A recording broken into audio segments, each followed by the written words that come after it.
Welcome to Park Avenue Armory, guys. Hello, how are everybody doing today? Everybody feeling good today? I know it's a little gloomy outside, but it's cool. How's everybody doing today? There we go, that was better. Okay, now thank you guys for coming out to Park Avenue Armory today. You're gonna see a really amazing show today. FLEXN, it's gonna be great, I promise you. Don't close your eyes when you see what's gonna happen. But I'm gonna go ahead and pass it over to Peter. Go right ahead. Hey, that is Regg Roc, one of the originators of FLEXN. You're looking at an OG right there. This is the serious man. Yeah, sometimes I forget my name. This evening is an evening of dance. Dance is an art form devoted to change. Powerful, immediate change, starting and continuing right now. That is what the evening is about. We have between us some of the people who are at the forefront of creating change. Will you please welcome these outstanding people? We have, first of all, Daniel Sellars, who is running Common Justice. May we please say thank you, Daniel, every day for what's going down. We have Melody Lee, who's the co-founder and director of strategy and campaigns of the Cattell Center for Health, Equity, and Justice, and we mean health, equity, and justice together.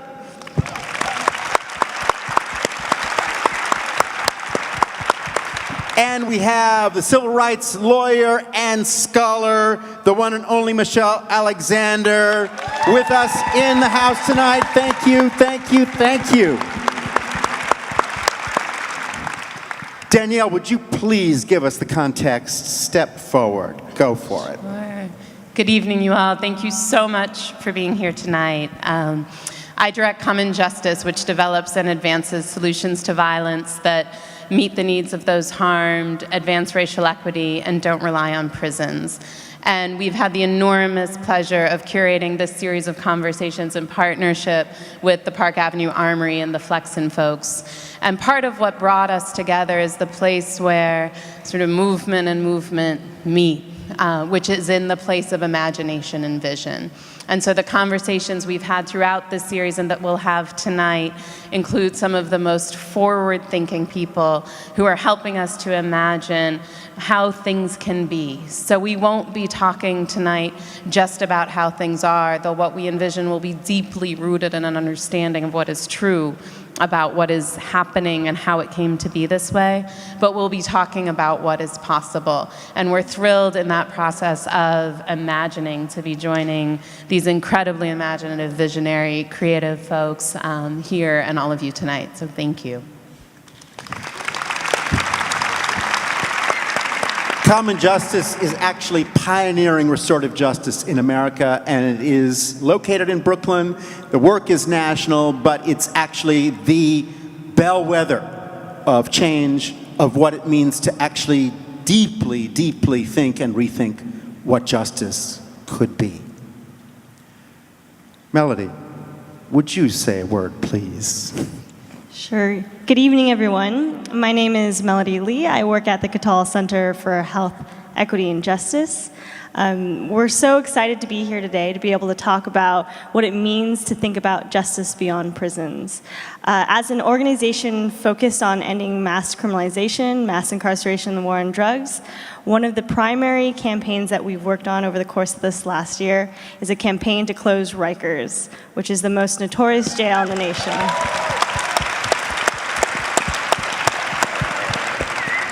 So I feel particularly honored to be here tonight to be able to talk about this issue, because when we started that campaign over a year ago, many people looked at us like we were crazy to be able to call for the closure of that jail. And now, a year later, we have a commitment from the mayor, Mayor de Blasio, to say that the New York City policy is officially to close Rikers.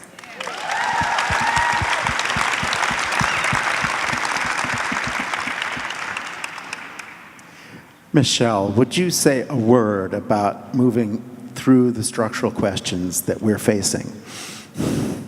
Well, today we live in a nation that has the highest rate of incarceration in the world. We're a country that calls itself the land of the free, and yet more than 2 million people sit behind bars today, and 7 million more are on probation or parole under surveillance and control of our sprawling penal system. It's a system of racial and social control unlike anything this world has ever seen. And yet, at this time, there's also inspiring movements that are being born in cities and communities, small towns, all over this country, where people are waking up and organizing and saying, our lives matter. We are not going to be treated as disposable, and we are going to organize and speak up and use our voices, use our art, use our dance, use our power in our own communities to ensure that we reimagine what justice can and should be in this country. And so I am so pleased and honored to be invited here tonight to see what reimagining justice can look like when people use the gift of their art and their talent and their bodies and their dance to bring to life a new vision for our communities and this world. Thank you. Reg, would you say a word about the founding of the Dream Ring? Well, of course. The Dream Ring. See, I think in order for certain types of steps to move forward or to even reform, you got to get them where they start, right? You want to get them at the adolescent stage, where it's the teenagers, right? So I think my job is really to get them there. Get them into knowing what dance is, if they like to dance. Or if not like to dance, then it could be something else positive in the community. So what we do is we have these dance events that we call the Dream Ring, and these guys come out and they battle, they dance, they have a good time. And when we're in these places, you're not labeled. You're not labeled as a blood. You're not labeled as the Crip. You're not labeled as anybody in the gang. What you are is who you are when it's time to dance and when trying to have fun. But then not only is it that, there's also a therapeutic side to it. Dancers, the body doesn't lie, in a sense, right? So when you're dancing and you're hearing the music, you're bringing out this emotion, you're bringing out these feelings that you really want to display and you want someone to feel also, without saying so many words, because some people just can't express themselves with their mouth. They can do it with their body. So what we do is we help that happen. We can help dancers become emotional, become expressionable through their bodies. And I mean, it's been working so far, and it's working for a couple of years now. So, I don't know, the Dream Ring's working.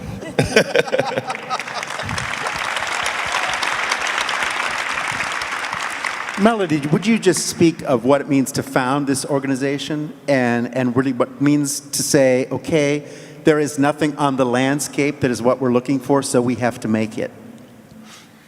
Yeah, when we founded our organization a little over a year ago, part of our name being able to say health, equity, and justice in talking about criminal justice reform was critical, because our vision for change is not just to say we need to incarcerate fewer people, we need to arrest fewer people, we need to criminalize fewer people, all of which is true, but we also need to invest in the infrastructure and the foundations that are needed to ensure that people are able to live healthy and successful lives. So that means investing in ensuring that we have housing, that we have health care, that we have employment opportunities for those who are most criminalized by our criminal justice system. And so I think being able to say that that is a critical component to the reform that and the vision that we have is the niche that we want to be able to fill. And Daniel, would you say a word about how that goes hand in hand with what you're creating with Common Justice? Sure. So at Common Justice, we operate the first and only alternative to incarceration in the adult courts in the United States to divert cases of violence from prison into a restorative justice process where people come face to face with those they've harmed, reach agreements about how to make things as right as possible, and if they fulfill those agreements, don't go to prison. In the meantime, we work with the people they hurt to help them come through what happened to them and in their lives generally. Our commitment to doing that for crimes of violence is rooted in an understanding of what violence is and why it occurs. And in an understanding of why prison, when you understand violence, why prison is a particularly dangerous way to try and solve it. The first reason, and it links exactly to what Melody has lifted up, is that violence has its roots in structural problems. It has its roots in poverty, even more so in inequity. It has its roots in lack of opportunity. It has its roots in poor education. It has roots in lack of access to mental health and other forms of treatment. It has its roots in disenfranchisement and restrictions to access to places of power and to resources.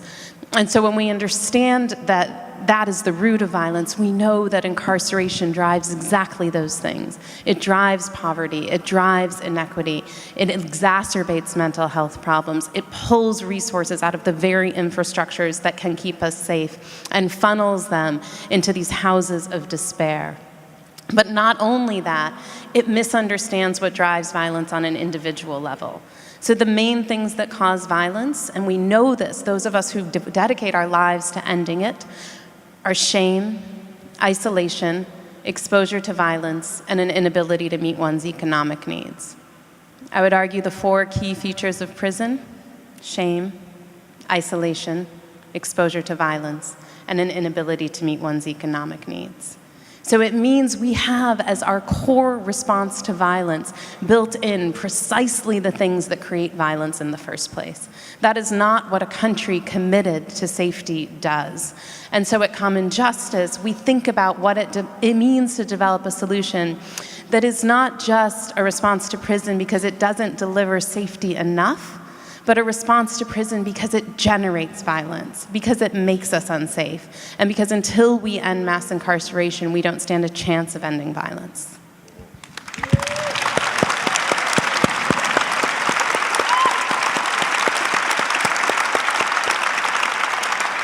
Michelle, with the new Jim Crow, you not only analyzed the problem with just unbearable precision, but you also oxygenated the situation in the call for new thinking and really new insight.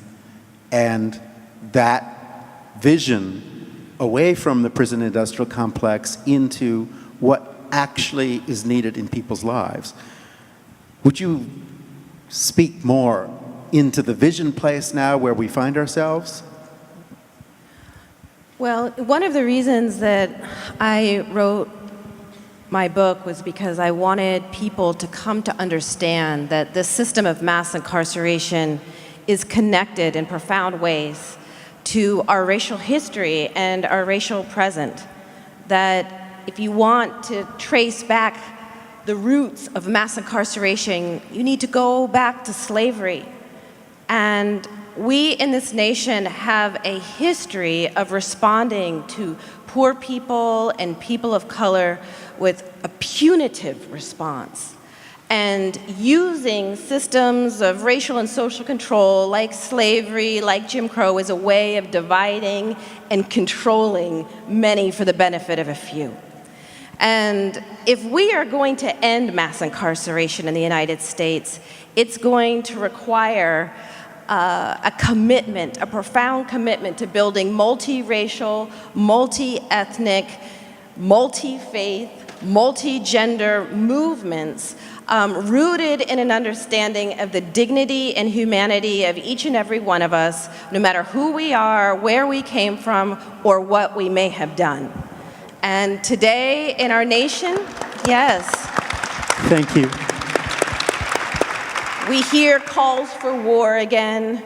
We hear drum beats that we need to get rid of some of us.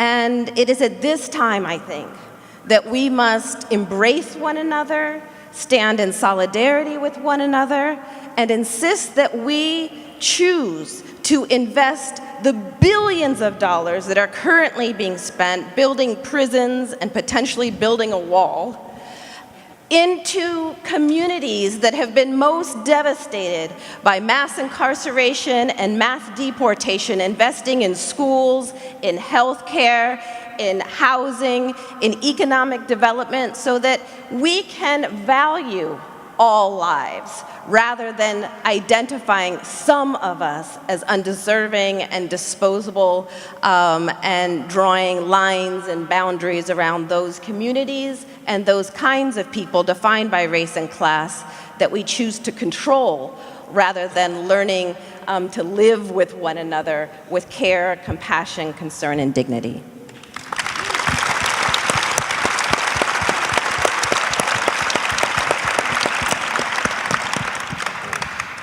Michelle, would you just describe another of the initiatives of the Cattell Center, because you're doing so many path-breaking things?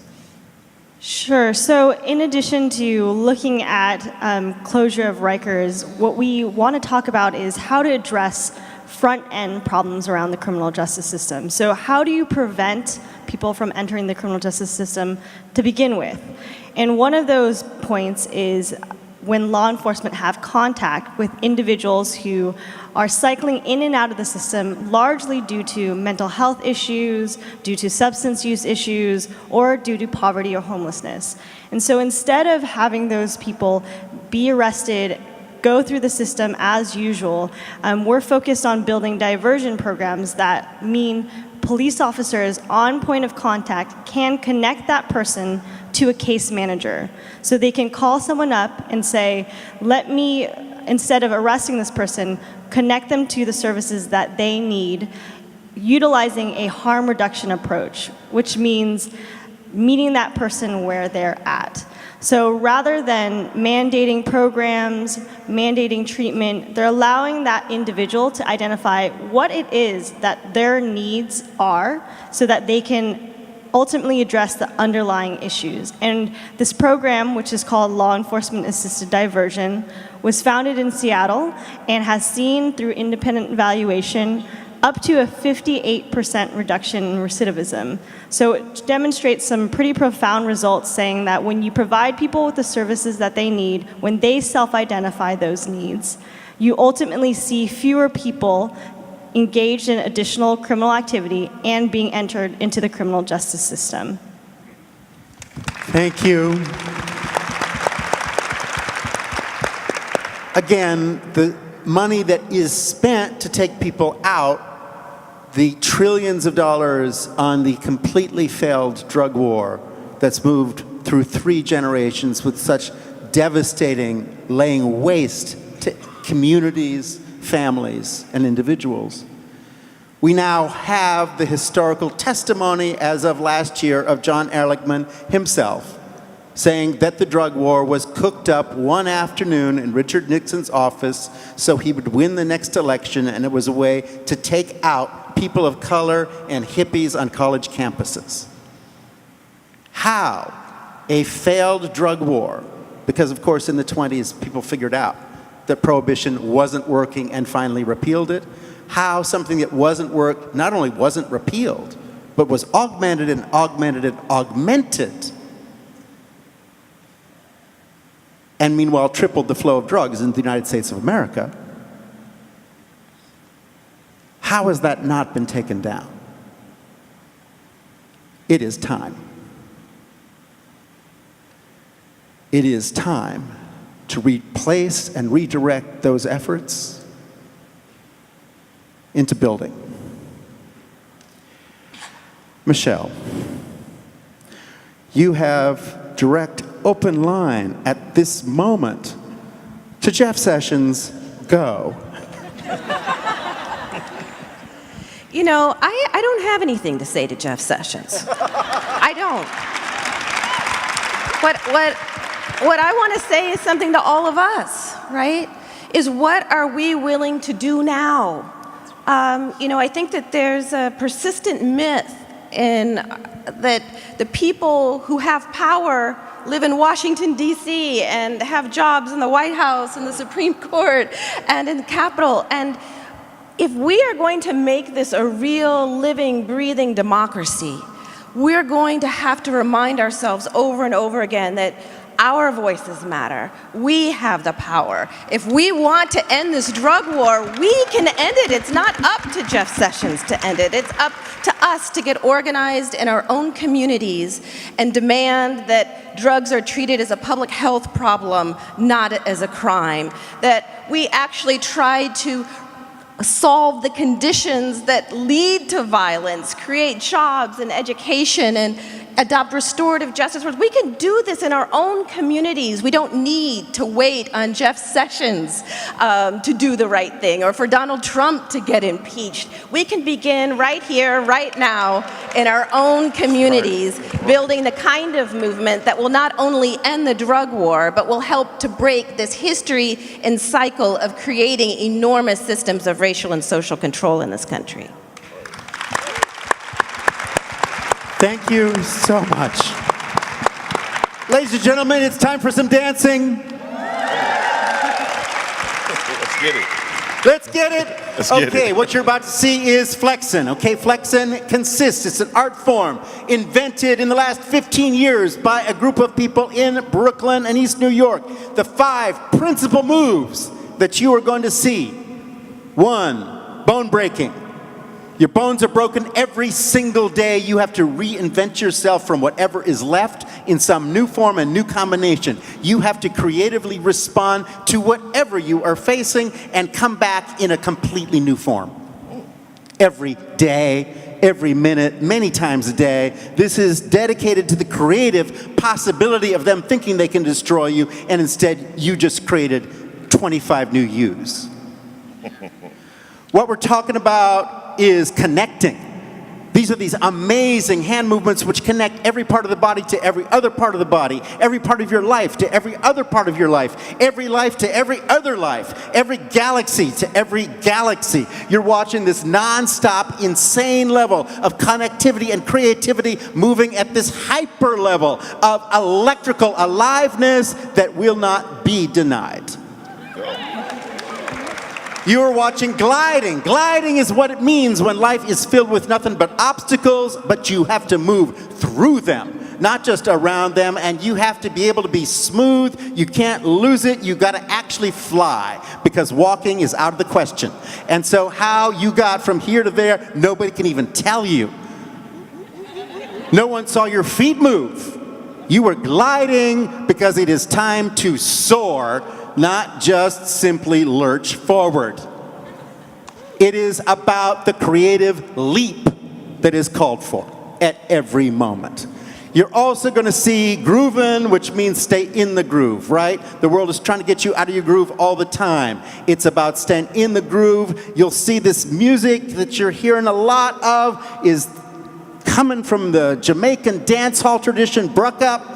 You're going to get that Jamaican energy. You're also going to get, of course, the Maroons in the Hills who are going to come back when it's time. That's right. So that is the power of that. And I would just also emphasize, Get Low is one of the most incredible forms of dance. People moving fast, brilliantly, with virtuosity on their knees. On their knees, dancing on their knees, because what is it? You are in a community and an economy that is absolutely below the radar. And you gotta move below the radar because everything has to happen below the radar, but smooth, fast, and smart. You've gotta move faster than the opposition, and you gotta be there as yourself, but low, because those moves also have in them humility and a sense of meeting people in a real place. No boast. Get Low, super powerful, super powerful. Regg is the guy who invented pausing. Pausing is what it means to watch a movie on your cell phone, and you stop, you pause it, and move it back. And move it forward, and move it back, and move it forward. And you analyze, how did we get here? What is this move? What happened? Roll that back. Show me this again, right? Let me deal with this. Let me deal with it structurally. Let me also deal with that every move. Every move requires all your strength. Every move requires every strength, and then you reach the pushback of the world that's pushing you back with all its strength, and then you have to put your strength back into restoring your original move. That's this man right here, Mr. Power. Thank you, Peter. Thank you. Reg, don't you think we ought to do a security announcement about see something, say something? Definitely do a security Before the show announcement. starts, a major security announcement, ladies and gentlemen. So I'm going to say this one thing, right? We all live in New York, right? If you don't live in New York, I'm sure you heard it before. If you see something, and that same rules apply on this stage. If you see something, you're going to... There we go. Don't be afraid to express yourself. We're going to have a Make good time. some noise! Let's do this. Let's go! Thank you. May we thank our panel. Thank you all.